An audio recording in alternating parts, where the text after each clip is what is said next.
வணக்கம் வேந்தரின் ஒரு நாள் ஒரு பொழுது இரவு செய்திகளுக்காக ஷமினா. முதலில் தலைப்புச் செய்திகள். தேர்தல் ஏற்பாடுகள் தொடர்பாக வரும் 7ஆம் தேதி ஆலோசனை. தலைமை தேர்தல் ஆணையர் சென்னை வர உள்ளதாக ராஜேஷ் லக்கானி தகவல். முதல்வர் ஜெயலலிதாவுடன் 6 கட்சி தலைவர்கள் சந்திப்பு. பேரவைத் தேர்தலில் அதிமுகவுக்கு ஆதரவு என அறிவிப்பு.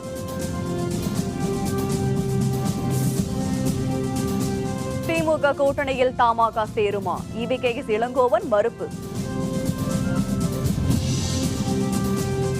திரிணாமுல் ஆட்சியில் மேற்கு வங்கத்தில் முன்னேற்றமில்லை. தேர்தல் பிரச்சாரத்தில் ராகுல் காந்தி குற்றச்சாட்டு.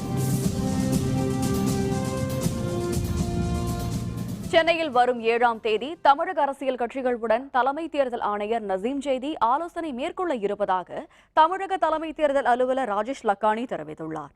சென்னை தலைமைச் செயலகத்தில் தேர்தல் விழிப்புணர்வு பிரச்சார குறுந்தகட்டை ராஜேஷ் லக்கானி வெளியிட்டார். 100% வாக்குப்பதிவை வலியுறுத்தி ஓட்டு போடு என்ற பிரச்சார பாடல் இதில் இடம்பெற்றுள்ளது. இதனைத் தொடர்ந்து செய்தியாளர்களுடன் பேசிய ராஜேஷ் லக்கானி, வரும் 6, 7 மற்றும் 8ஆம் தேதிகளில் தமிழகம், புதுச்சேரியில் தேர்தல் ஏற்பாடுகள் தொடர்பாக தலைமை தேர்தல் ஆணையர் நசீம் ஜெய்தி ஆய்வு மேற்கொள்ள இருப்பதாக தெரிவித்தார். வரும் 7ஆம் தேதி சென்னையில் ஆய்வு மேற்கொள்ளும் தேர்தல் ஆணையர் அரசியல் கட்சி தலைவர்கள், காவல்துறை உயர் அலுவலர்களுடன் ஆலோசனை நடத்துவார் என்றும் லக்கானி குறிப்பிட்டார். இப்போ எலெக்ஷன் கமிஷன் நம்ம தமிழ்நாட்டுக்கு 6ஆம் தேதி, 7ஆம் தேதி, 8ஆம் தேதி வராங்க. 6ஆம் தேதி இங்கே வந்துட்டு பாண்டிச்சேரி போகிறாங்க. அப்போ 7ஆம் தேதி மத்தியானம் இங்கே வந்துட்டு முதல்ல பொலிட்டிக்கல் பார்ட்டிஸ் மீட்டிங் 5:30 மணிலேருந்து 7:30 மணிக்கு.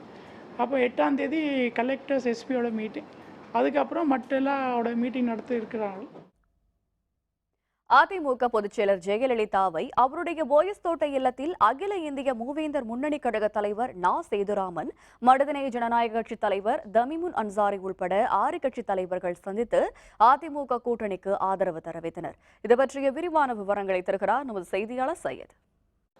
தமிழக சட்டப்பேரவைத் தேர்தலில் அதிமுகவுடன் கூட்டணி அமைத்து போட்டியிடக்கூடிய பிற கட்சிகளுடன் தமிழக முதல்வரும் அதிமுக பொதுச் செயலாளருமான ஜெயலலிதா பேச்சுவார்த்தை நடத்தி வருகிறார். ஏற்கனவே கடந்த 13ஆம் தேதி 7 கட்சிகளுடன் பேச்சுவார்த்தை நடத்தினார். அதனைத் தொடர்ந்து சமத்துவ மக்கள் கட்சியின் தலைவர் சரத்குமார் அதிமுக பொதுச் செயலாளர் ஜெயலலிதாவை சந்தித்து தங்களது ஆதரவை தெரிவித்தார். அதனைத் தொடர்ந்து இன்று 6 கட்சியின் தலைவர்கள் முதல்வர் ஜெயலலிதாவை போயஸ் தோட்ட இல்லத்தில் சந்தித்து பேசினார்கள். அதில் குறிப்பாக மூவேந்தர் முன்னணி கழக தலைவர் நா. சேதுராமன், மனிதநேய ஜனநாயக கட்சி தலைவர் தமிம் அன்சாரி, புரட்சி பாரதம் கட்சி தலைவர் ஜெகன்மூர்த்தி, தமிழக மக்கள் முன்னேற்ற கழக தலைவர் ஜான் பாண்டியன், அதேபோல தமிழக மூவேந்தர் முன்னேற்ற கழக தலைவர் ஸ்ரீதர் வாண்டையார் மற்றும் இந்தியன் யூனியன் முஸ்லீம் லீக் தலைவர் பாத்திமா ஆகியோர் தங்களது ஆதரவை தெரிவித்துள்ளனர்.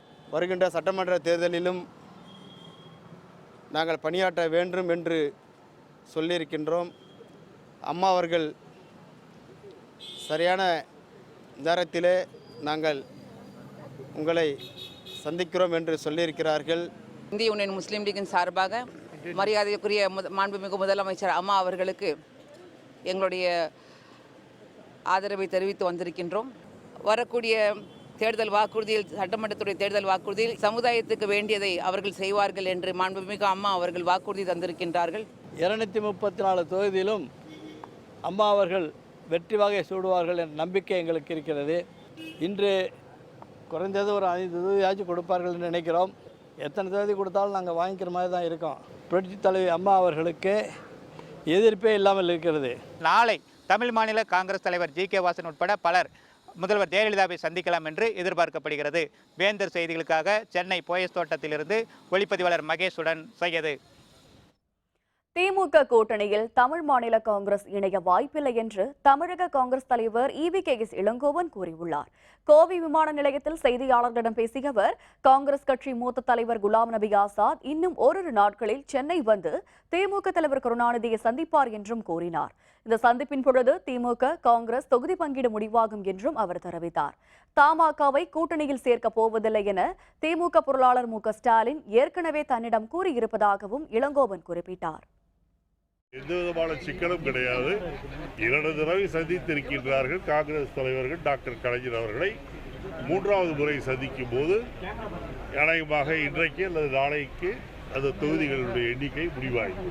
தமிழ் மாநில காங்கிரஸ் திமுகவுக்கு வருவதற்கான வாய்ப்பும் இல்லை, வரவும் மாட்டார்கள். அவர்களை திராவிட முன்னேற்ற கழகம் சேர்க்கப் போவதில்லை.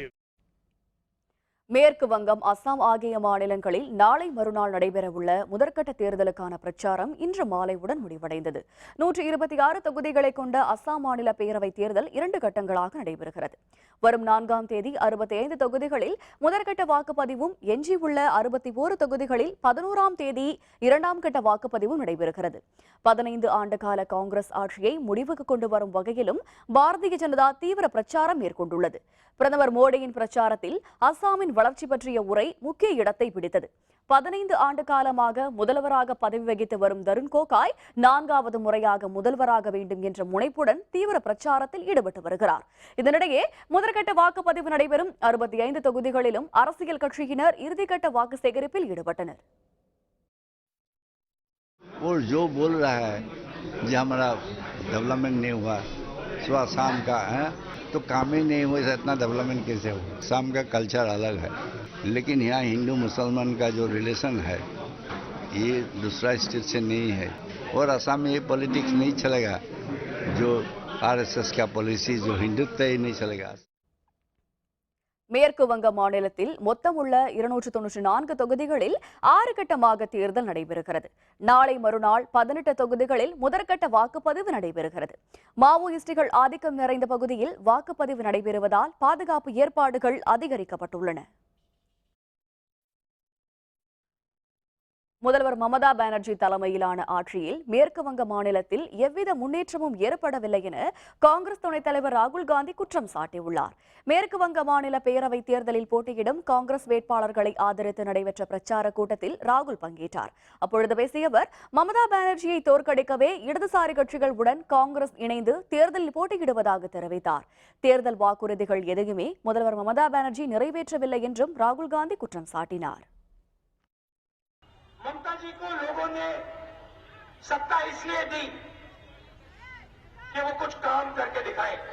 उस पुल में 5 साल से कुछ काम नहीं हुआ, वो वहीं का वहीं पड़ा रहा। काम कौन कर रहा है? उनके पार्टी के लोग कर रहे हैं। पुल में पुल गिरता है, लोग मरते हैं। 3 நாடுகளுக்கு பயணம் மேற்கொண்டுள்ள பிரதமர் மோடி இறுதிக்கட்டமாக சவுதி அரேபியாவிற்கு சென்ற பொழுது ரியாதில் சிறப்பான வரவேற்பு அளிக்கப்பட்டது. முதற்கட்டமாக பெல்ஜியம் நகருக்கு சென்ற பிரதமர் மோடி தீவிரவாதிகளின் தாக்குதலுக்கு இலக்கான பிரசல்ஸ் நகரில் நடைபெற்ற நிகழ்ச்சியில் பங்கேற்று உரையாற்றினார். இதனைத் தொடர்ந்து அமெரிக்கா சென்ற மோடி தலைநகர் வாஷிங்டனில் நடைபெற்ற அணு பாதுகாப்பு உச்சி மாநாட்டில் பங்கேற்றார். பின்னர் தனது பயணத்தின் இறுதிக்கட்டமாக சவுதி அரேபியாவிற்கு சென்ற மோடிக்கு ரியாதில் சிறப்பான வரவேற்பு அளிக்கப்பட்டது. சவுதி அரசர் சல்மான் பின் அப்துல் அஜீஸ் அல் சவுதை மோடி சந்தித்தார். தீவிரவாதத்தை ஒடுக்குவது, எரிசக்தி, வர்த்தகம் ஆகிய துறைகளில் நல்லுறவை மேம்படுத்துவது தொடர்பாக இருவரும் ஆலோசனை மேற்கொண்டனர். இதனைத் தொடர்ந்து சவுதி அரேபிய வாழ் இந்தியா வம்சாவளியினர் இடையே மோடி உரையாற்றுகிறார். ஷிங்னாபூர் சனி பகவான் கோவிலுக்குள் நுழைய முயன்ற திருப்தி தேசாய் தலைமையிலான பெண்கள் கைது செய்யப்பட்டனர். மகாராஷ்டிரா மாநிலத்தில் உள்ள பல்வேறு முக்கிய கோவில்களில் பெண்கள் நுழைய தடை உள்ளது. அதனை எதிர்த்து வித்யாபால், நிலிமா வர்தா என்ற இருவர் தாக்கல் செய்த பொதுநல வழக்கை விசாரித்த மும்பை உயர்நீதிமன்றம் ஆண்களுக்கு நிகராக பெண்களும் கோவில்களுக்குள் நுழைய உரிமை உண்டு என்று நேற்று தீர்ப்பளித்தது. இந்த தீர்ப்பை அடுத்து இன்று திருப்தி தேசாய் தலைமையிலான பூமாதா அமைப்பினர் ஷிங்னாபூர் சனி பகவான் கோவிலுக்குள் பேரணியாக சென்று நுழைய முயன்றனர். அப்பொழுது கோவிலின் புனிதமிக்க நடுப்பகுதிக்குள் நுழைய முயன்றதாக கூறி காவல்துறையினர் அவர்களை கைது செய்தனர்.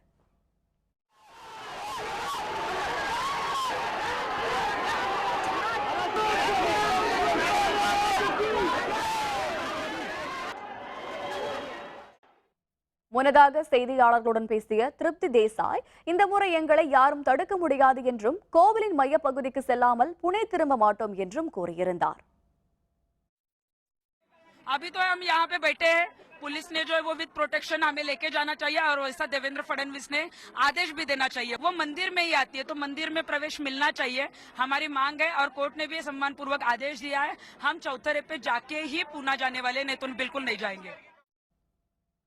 பிரபல தொலைக்காட்சி நடிகை பிரதியூஷாவின் மரணத்திற்கான உண்மையான காரணத்தை காவல்துறையினர் கண்டறிய வேண்டுமென சமூக ஆர்வலர்கள் வலியுறுத்தியுள்ளனர். மும்பையில் அடுக்குமாடி குடியிருப்பில் வசித்து வந்த தொலைக்காட்சி நடிகர் பிரதியூஷா பானர்ஜி பாலிகா வதோ, ஹம் ஹேனா, ஆகட் உள்ளிட்ட தொடர்களில் நடித்து வந்தார். பிரதியூஷா நேற்று மாலை அவருடைய இல்லத்தில் தூக்கு போட்டு தற்கொலை செய்து கொண்டார்.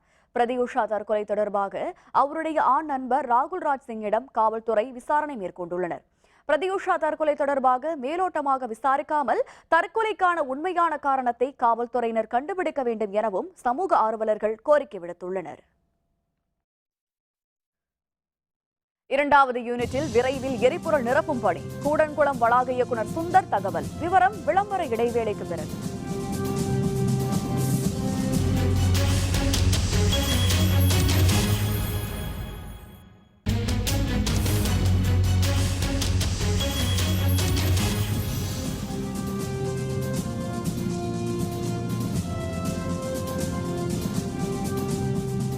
செய்திகள் தொடர்கின்றன.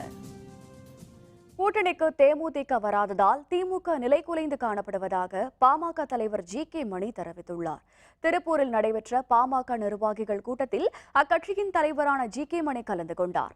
அதன் பின்னர் செய்தியாளர்களுடன் பேசிய அவர், தீவிர மதுவிலக்கு வேண்டும் என்று முதலில் கூறியது பாட்டாளி மக்கள் கட்சிதான் என்றும், அதே நிலைப்பாட்டை அதிமுக தவிர அனைத்து கட்சியினரும் கூறி வருவது முதற்கட்ட வெற்றியாகும் என்றும் தெரிவித்தார். தேமுதிக திமுகவோட சேருன்னு திமுக எதிர்பார்த்துட்டு இருந்தது. வரலன்னு சொன்ன உடனே இன்னைக்கு திமுகவும் நிலை குலைஞ்சு போய் நிற்கிறாங்க. தமிழ்நாட்டினுடைய வளர்ச்சி திட்டங்களை சொல்ற அன்புமணி முதலமைச்சராக வேண்டும் என்று ஜாதி, மதம், மொழி, இனம் கடந்து அன்புமணி அவர்களை பொது வேட்பாளராக ஏற்று ஆதரிக்கிற சூழ்நிலை உருவாகி 8 கோடி தமிழ் மக்களை ஆளும் தகுதி விஜயகாந்துக்கு இல்லை என்று பச்சை தமிழகம் கட்சியின் தலைமை ஒருங்கிணைப்பாளரான சுப உதயகுமார் தெரிவித்துள்ளார். திருநெல்வேலியில் செய்தியாளர்களுடன் பேசிய அவர், பச்சை தமிழகம் கட்சியின் சார்பில் ராதாபுரம் சட்டப்பேரவை தொகுதியில் தாம் போட்டியிட இருப்பதாக தெரிவித்தார். தேமுதிக தலைவர் விஜயகாந்தை முதல்வர் வேட்பாளராக ஏற்றுக்கொள்ள முடியாது என்றும் அவர் மேலும் தெரிவித்தார். விஜயகாந்த் தேமுதிக கூட்டணி என்று அறிவித்திருப்பதை நாங்கள் ஏற்க முடியாது. விஜயகாந்தை தமிழக முதல்வராக எக்காரணம் கொண்டும் எந்த நிலையிலும் ஏற்றுக்கொள்ள முடியாது. இன்னொன்று, 8 கோடி மக்களை ஆள்வதற்கு சில அடிப்படை தகுதிகள் வேண்டும் என்று நான் நினைக்கிறேன். எனவே அவரை நிச்சயமாக தமிழக முதல்வராக ஏற்றுக்கொள்ள முடியாது. பாட்டாளி மக்கள் கட்சியுடன் கூட்டணி அமைத்து 15 பேரவை தொகுதிகளில் போட்டியிட இருப்பதாக கொங்கு நாடு ஜனநாயக கட்சியின் தலைவர் ஜி.கே. நாகராஜ் தெரிவித்துள்ளார். கோயம்புத்தூரில் செய்தியாளர்களுடன் பேசிய அவர், கடந்த ஓராண்டாக சாதி அடையாளத்தை வெளிப்படுத்தாமல் ஊழலற்ற நிர்வாகத்தை தருவோம் என்று பாமக செயல்பட்டு வருவதாக தெரிவித்தார். எனவே பாமகவுடன் கூட்டணி அமைத்து போட்டியிட இருப்பதாகவும் அவர் மேலும் தெரிவித்தார்.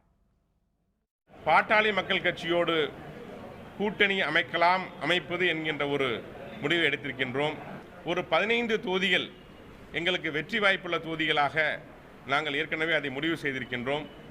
அவை எந்தெந்த தொகுதிகள் என்பது அடுத்த வாரம் நடைபெறுகின்ற எங்களுடைய செயற்குழுவிலே முடிவு செய்யப்பட்டு அந்த தொகுதிகள் அறிவிக்கப்படும்.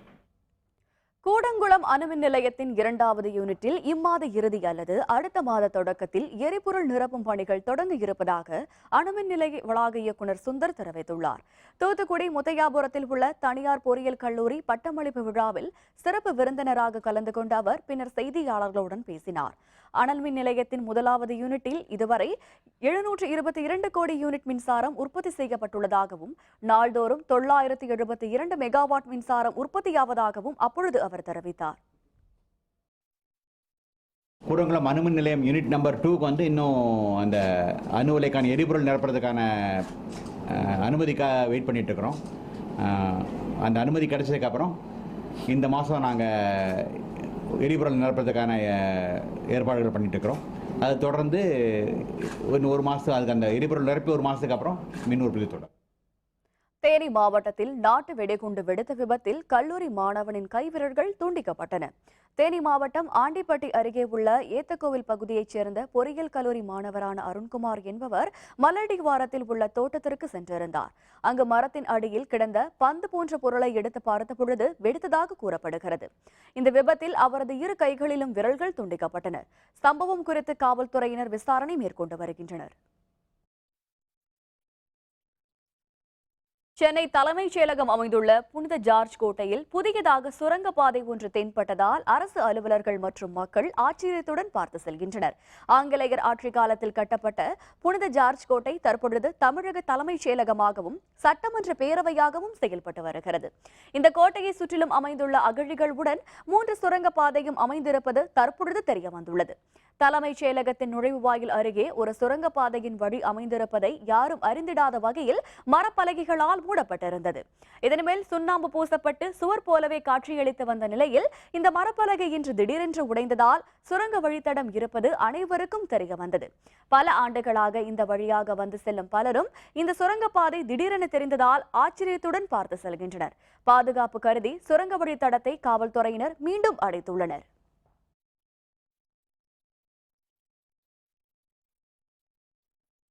11 அம்ச கோரிக்கைகளை வலியுறுத்தி பரிசல் ஓட்டிகள் வேலைநிறுத்த போராட்டத்தில் ஈடுபட்டுள்ளதால் சுற்றுலா பயணிகள் பரிசல் சவாரி இல்லாமல் ஏமாற்றத்துடன் சென்றனர். முக்கிய சுற்றுலா தலமாக விளங்கும் ஒகேனக்கலுக்கு தமிழகம் மட்டுமின்றி அண்டை மாநிலங்களில் இருந்து ஆயிரக்கணக்கான சுற்றுலா பயணிகள் வந்து செல்கின்றனர். கடந்த ஆண்டு சென்னையில் இருந்து ஒகேனக்கலுக்கு சுற்றுலா வந்த 6 பேர் பரிசல் கவிழ்ந்த விபத்தில் நீரில் மூழ்கி பலியானார்கள். இதனையடுத்து ஒரு பரிசலில் 4 பேருக்கு மேல் அனுமதி இல்லை, 350 கிலோ எடைக்கு மேல் பரிசலில் ஏற்ற தடை என பல்வேறு நிபந்தனைகளை மாவட்ட நிர்வாகம் விதித்தது. இதனையடுத்து 11 அம்ச கோரிக்கைகளை வலியுறுத்தி பரிசல் ஓட்டிகள் வேலைநிறுத்த போராட்டத்தில் ஈடுபட்டுள்ளனர். தொழிலாளர்கள் வீடுகளில் கருப்பு கொடி ஏற்றி போராட்டத்தில் ஈடுபட்டுள்ளனர். இந்த போராட்டம் காரணமாக சுற்றுலா பயணிகள் பரிசல் சவாரி இல்லாமல் ஏமாற்றத்துடன் திரும்பி செல்கின்றனர். பேச்சுவார்த்தைக்கு போகும்போது எங்களுடைய கோரிக்கை ஒன்று கூட அந்த மாவட்ட நிர்வாகத்தினுடைய பொறுப்பில் கூட ஏற்றுக்க மாட்டேங்கிறாங்க. அவங்க கொடுக்கறனுடைய நெருக்கடியான நிபந்தனைகளுக்கு தான் நான் உட்படணும் அப்படின்னு எங்களை வளகாயப்படுத்துறாங்க. அந்த வளகடாயத்துக்கு எங்களால் முடியாதுங்க ஐயா. இருக்கிற நிபந்தனைகளை தளர்த்தணும். அப்படின்னா எங்களுக்கு 11 அம்ச கோரிக்கை நீங்கள் நிறைவேற்றினா மட்டும் தான் எங்களுக்கு வாழ்வாதாரம் பாதிக்காமல் எங்களால் இருக்க முடியும். கிருஷ்ணகிரி அருகே 200 ஆண்டு கால பழமை வாய்ந்த வாமனர் கோட்டுருவம் கண்டுபிடிக்கப்பட்டுள்ளது. கிருஷ்ணகிரி அருகே உள்ள அக்ரஹாரம் பகுதியில் உள்ள பெருமாள் கோவிலின் பின்புறம் தோட்டிக்குண்டு பாறையின் மீது கீரல் ஓவியம் கண்டறியப்பட்டது. அதனை அருங்காட்சியக காப்பாளர் தலைமையிலான குழுவினர் ஆய்வு செய்து வாமனர் உருவம் கண்டறியப்பட்டுள்ளது. கிருஷ்ணகிரி மாவட்டத்தில் முதல் முறையாக கண்டுபிடிக்கப்பட்டுள்ள அந்த கோட்டுருவம் 200 ஆண்டு கால பழமை வாய்ந்தது என தெரிய வந்துள்ளது. இந்த இடத்துல இது மாதிரியான ஒரு ஓவியம் இருக்கிறத இந்த லோக்கலில் இருக்கக்கூடிய ஒரு மின் வாரிய ஊழியர் ஒருத்தர் எங்கள்கிட்ட தகவல் சொன்னார். உடனடியாக நாங்கள் இந்த இடத்த ஆய்வு செஞ்சு பார்த்தோம். ஆய்வு செஞ்சு பார்த்ததில் இது சுமார் ஒரு 200 வருஷம் பழமையான ஒரு ஓவியமாக இருக்குது.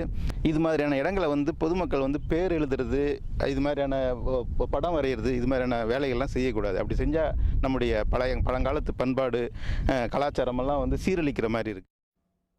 20 ஓவர் உலகக்கோப்பை இறுதிப் போட்டி. மேற்கிந்திய தீவுகள் இங்கிலாந்து வெற்றி பெற முனைப்பு. விவரம் விளம்பர இடைவேளைக்கு பிறகு.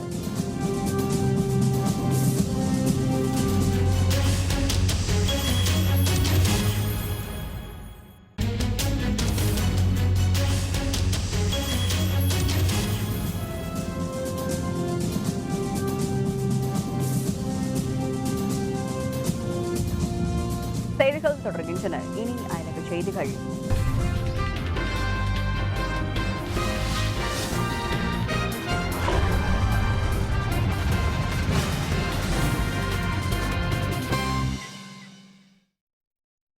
வடகொரியா மீண்டும் ஏவுகணை சோதனையை வெற்றிகரமாக நடத்தியதை அடுத்து அப்பகுதியில் பதற்றம் நிலவுகிறது. உலக நாடுகளின் கடும் எதிர்ப்பை மீறி ஹைட்ரஜன் குண்டு சோதனையை வடகொரியா நடத்தியதால் அந்நாட்டின் மீது பொருளாதார தடை விதிக்கப்பட்டது. அதனை பொருட்படுத்தாமல் மீண்டும் பல்வேறு ஏவுகணை சோதனைகளை வடகொரியா நடத்தி வருகிறது. இந்த நிலையில் நேற்று மீண்டும் குறைந்த தூரம் சென்று தாக்கும் ஏவுகணை சோதனையை வெற்றிகரமாக நடத்தியதாக வடகொரியா அறிவித்துள்ளது. வடகொரிய அதிபர் கிம் ஜாங் உன் அந்த சோதனைகளை நேரில் பார்வையிட்டதாகவும் அந்நாடு தெரிவித்துள்ளது. கிழக்கு கடற்கரை பகுதியில் நடத்தப்பட்ட இந்த சோதனையால் தென்கொரிய கடற்கரை பகுதியில் GPS கருவிகள் செயலிழந்தன. இதனையடுத்து வடகொரியா மீது கடுமையான தடைகளை விதிக்குமாறு தென்கொரியா வலியுறுத்தியுள்ளது.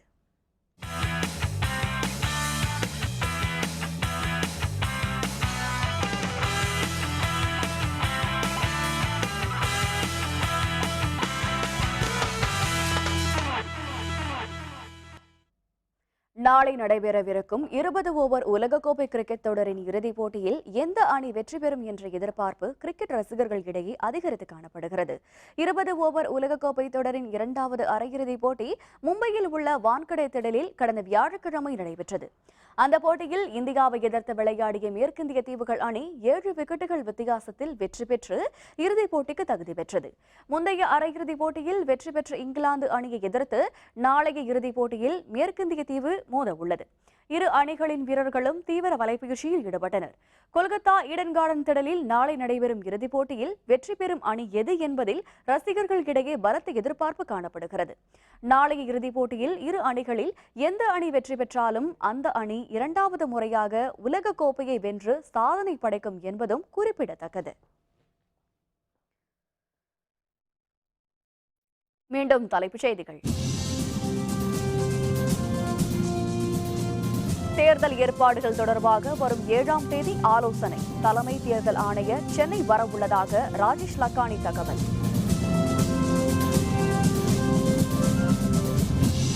முதல்வர் ஜெயலலிதாவுடன் 6 கட்சி தலைவர்கள் சந்திப்பு. பேரவைத் தேர்தலில் அதிமுகவிற்கு ஆதரவு என அறிவிப்பு.